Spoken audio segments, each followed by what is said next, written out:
Hello! Welcome to Squid Essays. Inking your academic pen. My name is Julie and I will be your instructor as we read through the impact of mercantilism and Roman Catholic Church on the development of Western Europe and New World. The article source is embedded in the video description below. Feel free to read along. Please note that you can get a custom, plagiarism-free essay for as little as $10 a page at Squid Essays. The link is in the description. The development of mercantilism produced a profound impact on the development of Western Europe and the entire world. Historically, mercantilism defined the basic ideology that dominated in Western Europe and Western civilization in the 1600s and even in later epochs, even though mercantilism was not shaped as a theory at the early stages of its development. Nevertheless, the mercantilist ideology was one of the mainstream ideologies of that epoch, and it proved to be so powerful and significant that it had managed to replace Christianity as the dominant ideology, though mercantilism has preserved some elements of Christianity, adapting its ideas and beliefs to more pragmatic theoretical assumptions of mercantilism. In such a context, the decrease of the role of the Roman Catholic Church and the consistent strengthening of mercantilism became two major factors that laid the foundation for the capitalist system, which gradually outgrew into the dominant system which defined socioeconomic and political relations throughout the world. At the same time, the emergence of mercantilism and the decline of the role of the Roman Catholic Church did not bring positive results only.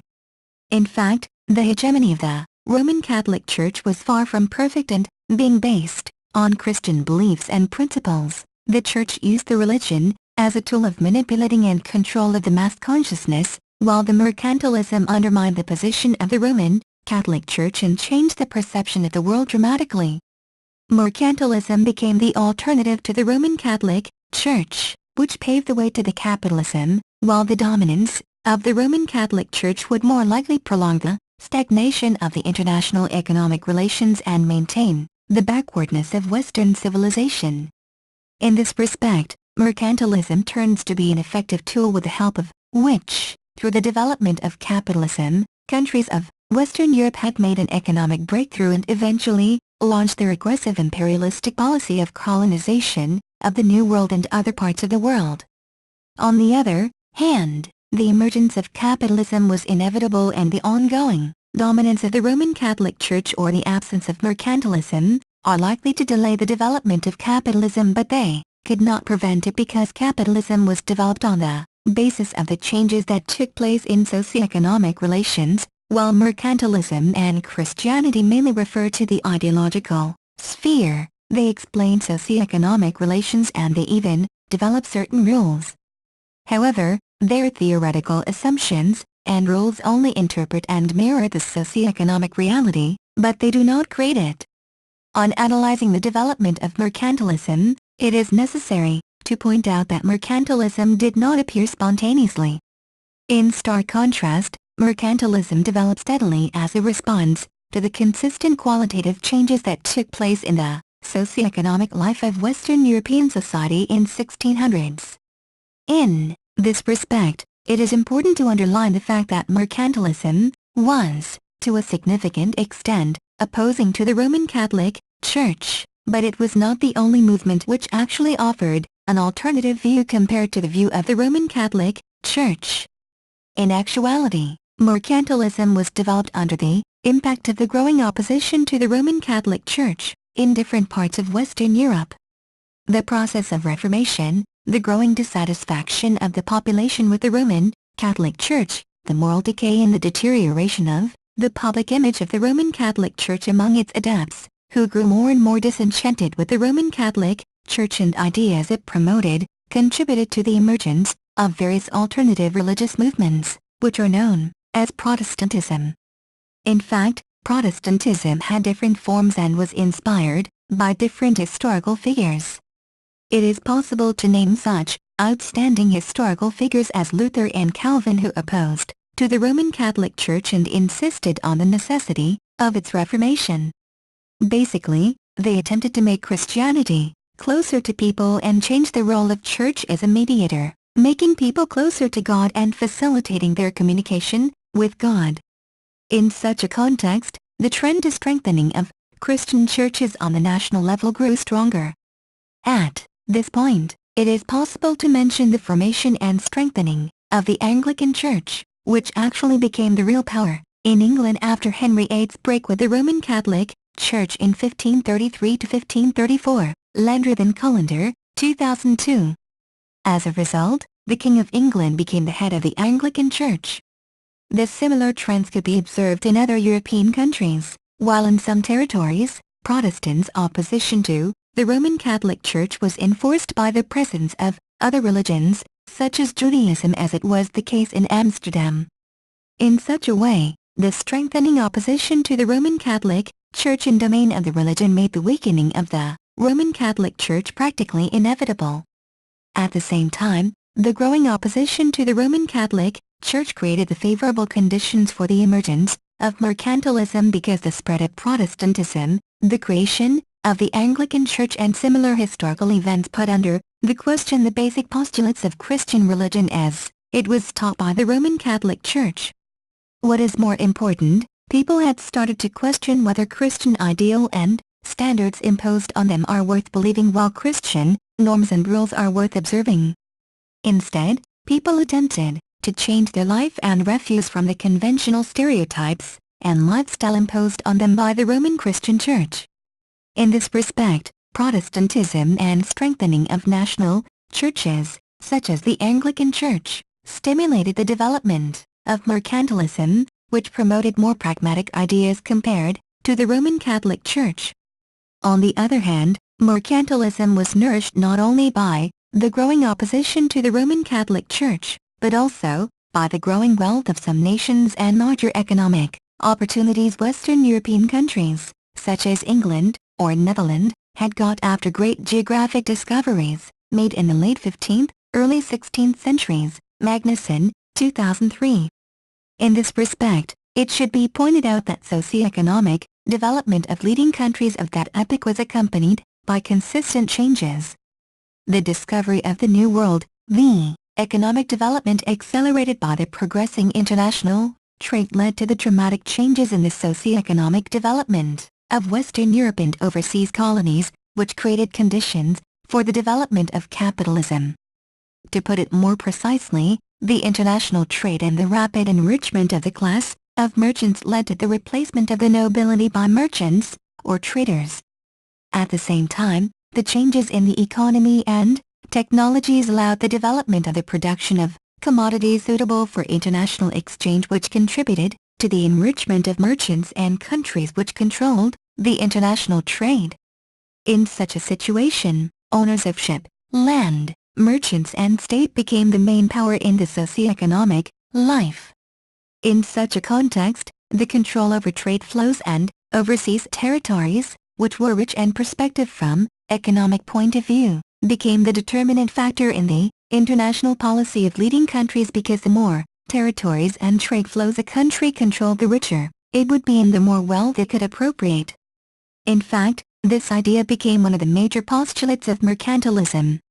Hence, it is obvious that mercantilism was grounded on the objective reality and socioeconomic relations, which developed independently from any theoretical developments. That means that the emergence of capitalism was inevitable even without mercantilism, or even if the Roman Catholic Church had preserved its power over human minds. The inevitability of capitalism is obvious because the progress of technologies and new opportunities, such Western European countries as England got, made the socioeconomic relations purely capitalistic in principle. As for mercantilism, it should be viewed as a theoretical framework, which explains and interprets basic socioeconomic trends which took place in Western Europe and in colonies in the 1600s. Obviously, mercantilism did not force countries to colonize the New World, for instance. Instead, countries struggled for new colonies because it was the question of their economic and, therefore, political leadership. Naturally, England could not ignore the strengthening of Spain due to colonization of American territories. At this point, the key idea of mercantilism, according to which the prosperity of the nation depends upon its capital, and that the volume of the world economy and international trade is unchangeable, seems to be secondary compared to objective reality of that epoch. What is meant here is the fact that England, for instance, was likely to accelerate its imperialist policy not because of this key concept of mercantilism, which has been just mentioned above, but because England had lost its leading position in Europe and in the world, while strong Spain was a threat to national interests of England because if Spain had a stronger fleet it would control overseas trade. Nehans, 1990. Consequently, Spain grew richer while England would be in a very difficult position. Thus, the imperialism and colonization, which indicated, to the progressing capitalism, developed independently from the theoretical framework of mercantilism. In such a context, it is possible to presuppose that even the ongoing dominance of the Roman Catholic Church could not stop the progress of capitalism, while mercantilism just became an almost perfect theory at the epoch to explain the major socioeconomic trends and rules. In fact, the ideology of the Roman Catholic Church is focused on the worshipping of God, and, what is more, the Roman Catholic variant of Christianity promotes certain asceticism, while mercantilism lays emphasis on material values and individualism. It is quite natural to presuppose that if the Roman Catholic Church remained in power it could have preserved the world from the emergence of capitalism because Catholicism did not appreciate the strife for wealth and the supremacy of material richness over spiritual one. However, objectively the development of capitalism was inevitable, as it has been already proved above, and the maintenance of the dominance of the Roman Catholic Church could not stop it. The possible outcome of such dominance would be a permanent crisis in territories under the control of the Roman Catholic Church because the gap between the actual, real life and ideas and principles promoted by the Roman Catholic Church would grow wider. As a result, Catholic ideas would be viewed by people as some unreal ideals, a kind of utopia, which had nothing in common with the real life. It proves beyond a doubt that the gap between the dominant ideology and the objective reality perceived by people in their routine life would inevitably lead to the profound crisis of the dominant ideology, that is, the Roman Catholic Church's ideology.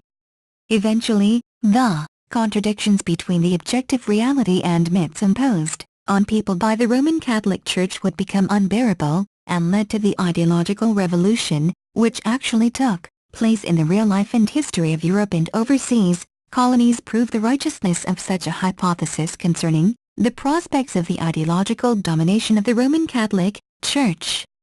In addition, the position of the latter would be undermined by scientific and technological progress, which, besides, became a very important factor that accelerated the development of capitalism because in later epochs it stimulated industrialization, which, in its turn, made capitalism the dominant socioeconomic system which proved to be the most effective in the current situation. In such a context, the emergence of mercantilism became the result of the emergence of the early capitalism. However, it is impossible to underestimate the role of mercantilism in the further progress of capitalism. As the matter of fact, mercantilism stimulated the formation of capitalism and laid foundation for the present-day capitalism. In this respect, it is important to underline the fact that the further development of capitalism could hardly be as effective as it was without the theoretical framework provided by mercantilism. What is meant here is the fact that mercantilism provided the theoretical ground of capitalism. It explained the strife for wealth and imperialism of European states by the necessity to increase the nation's capital in order to improve the life of the people through the enrichment of the country. In fact, this idea justified the policy of colonization, which was accompanied by terror and physical elimination of the native population of America, which was absolutely unacceptable for Christian morale, but, nevertheless, was amply supported by the Roman Catholic Church that proved the devaluation of its traditional Christian principles in the 1600s and later epochs, when capitalism grew stronger. At the same, such ideological justification of colonization and the promotion of individualism, pragmatism and materialism, which constituted an essential part of mercantilism, affected dramatically the development of the American colonies, which naturally inherited the new ideology of European countries. Thus, taking into account all above mentioned, it is possible to conclude that mercantilism emerged on the basis of the growing opposition to the dominance of the Roman Catholic Church on the ideological level, and is an effective theory, which proved to able to explain and justify basic socioeconomic trends which progress in the 1600s. In fact, mercantilism became a theoretical framework which explained and justified the early capitalism and laid the foundation for the modern capitalism. In such a situation, the Roman Catholic Church could not resist to the ideological expansion of mercantilism, because the development of capitalism was inevitable due to the objective socioeconomic changes that took place in the world at the epoch. The only thing the dominance of the Roman Catholic Church could do was to delay the beginning of the capitalist era. References: Landreth, Harry N. Cullender, David C. 2002. History of Economic Thought, 4th edition, Boston, Houghton Mifflin. Magnuson, Lars G. 2003. Mercantilism, in Biddle, Jeff E. Davis, John B. Samuels, Warren J. A Companion to The History of Economic Thought. Malden, Massachusetts, Blackwell Publishing. Nehans, Jurg, 1990.